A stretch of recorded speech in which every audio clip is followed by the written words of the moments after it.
Hello officers, आज आपण बघतोय ग्रामर मास्टर सिरीजचा डे 16। त्याच्यामध्ये काय बघायचंय तर ऍडजेक्टिव्हज। ऍडजेक्टिव्ह मध्ये कोणता टॉपिक चालू आहे सर आपला आज?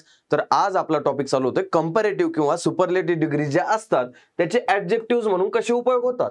जसं की याच्यामध्ये कंपेअर करायला टू ऑर मोर थिंग्स यासाठी आपण हे ऍडजेक्टिव्हज यूज करतो।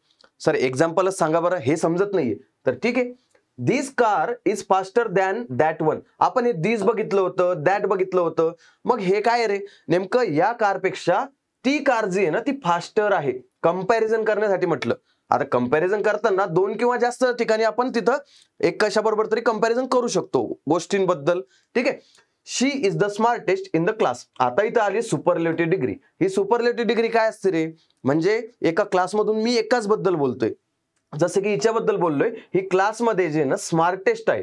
मग इथं कंपॅरिझन होतंय पण ते सगळ्या क्लास बरोबर एकट्या विरुद्ध, ठीक आहे। इथं my house is bigger than yours. आता माझं जे घर आहे ना तर ते माझं जे हाऊस आहे हे बिगर आहे म्हणतो, पण कोणापेक्षा? तुमच्या हाऊसपेक्षा।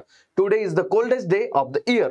ही runs more quickly than me. म्हणजे सगळ्या ठिकाणी दिसतंय आपल्याला faster, smartest, bigger, coldest, more quickly. तर हे सगळे काय झाले? ऍडजेक्टिव्ह झाले। कुठले झाले ऍडजेक्टिव्ह? एक तर कंपॅरेटिव्ह असेल किंवा सुपरलेटिव्ह असेल। अशाच अधिक इन्फॉर्मेशन साठी तुम्हाला चॅनल जॉईन करायचं युट्यूबला, शुभम सर्स अकॅडमी। थँक्यू।